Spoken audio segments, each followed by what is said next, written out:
Today we'll be going over the critical techniques on how to make a sharp turn from a stop and why that is so important. And every time you come to a stop sign, you're supposed to come to a full stop. But mind you, I don't always do that, but you know, you're supposed to. And whenever you come to that full stop, whether you're making a right or you're making a left, you're going to have to make a sharp turn. Most likely, here in America, you know, you're making a right-hand turn from a stop, you pull up, stop at the stop sign, pull a little further forward, sharp turn. Going left is a bit better, but you can still practice the technique. You can drive forward, and then once you get forward, you know, middle of the road, you can just sharp turn rather than doing a nice smooth turn. Another reason that it would be very helpful to learn how to make a sharp turn from a stop is stop lights. Anytime the light's red, you can make a right-hand turn on red, but that's only if you come to a full stop first. And making that sharp turn, you don't want to be going hella slow. You don't want to be going into opposing lanes of traffic and just getting hit. You don't want oncoming traffic to start speeding up and then just hit you because you're making the turn so slow, going 2 miles an hour. You want to be able to make a nice, sharp, clean turn. Or, heck, if you're coming out of a parking space, that's another time where making a sharp turn from a stop, very, very helpful.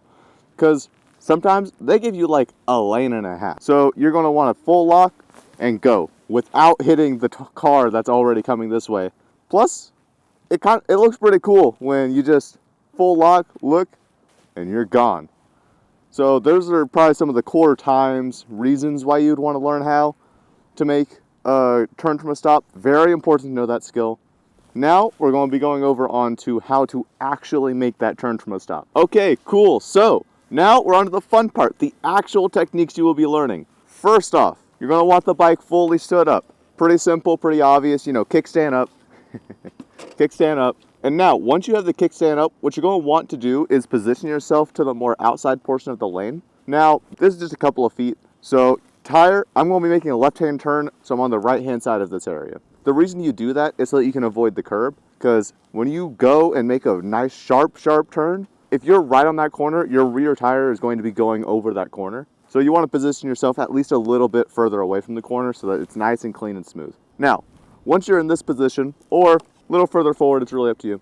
First thing you're going to want to do is full lock the bars. Not partial, definitely not straight, full lock. Once you have it full locked, you're going to want to put a little lean into it. This might be a bit much, but you want to put a little bit of lean into it before you even start going. After that, as you know, when you lean the bike goes down. And if you don't have the speed, you're going to go down. So, you know, you can't really just start it here and then go, because the second you put your foot up, you're just going to immediately drop down. So what you want to do after that is put your opposing, on the other side of the lean, put that foot on the foot peg and push down. When you do that, it counterbalances the bike. So you'll end up having the weight of the bike with gravity pushing the bike down this way and your foot peg pushing the bike this way.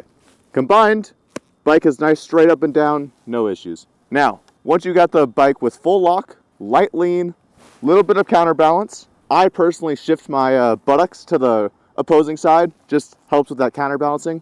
Once you have those things down, you need to look where you want to go.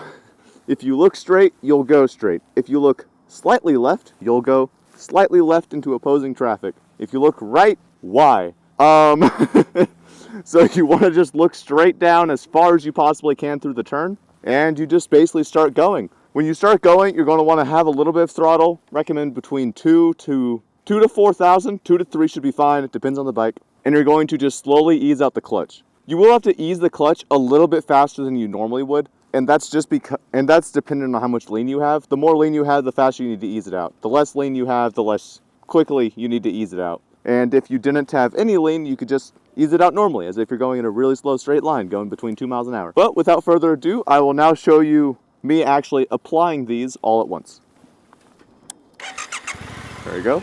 Bike on, bars fully locked, little bit of lean, counterbalance, look where I want to go, get the revs up. I just go by hearing, that works for me. Get the revs up, ease out the clutch, and then once you start moving, pick your foot up, and you're good to go. Look at that, nice and easy, nice and easy. No difficulty with that at all. Then you reposition yourself on the outside. And if you want, you can do it again. I'm going to do left-hand side again because why not? And then I'll start doing the right-hand side.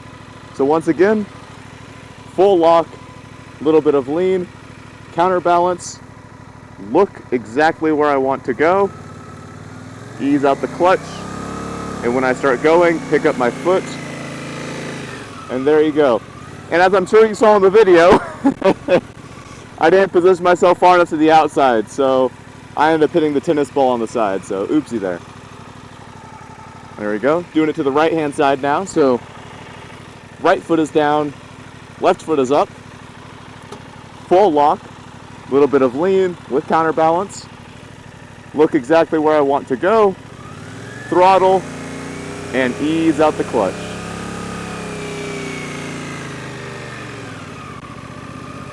Look how easy that was. No difficulty at all.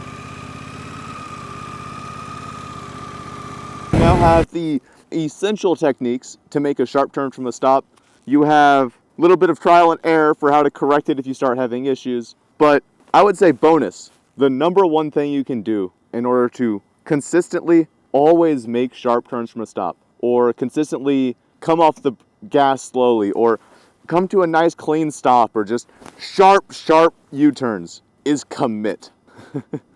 Whatever you're doing, commit to it. If you decide, nah, it's fine, it's okay, I'll just, oh shit, I feel a little bit unstable, straighten out, you're never going to get better. What you need to do is when you make an action and you can tell that action hasn't failed, just commit to it. That's what I do personally, and it's how I get better. I have dropped my bike multiple times, as everyone else has, and every time I've dropped it has been in a parking lot. Every time. Sometimes I drop it a little faster in the parking lot, but you know, it's a big parking lot, so it's fine. But you need to just really commit to your actions. And with that, you guys have a good one, and I hope you ride safe. See ya.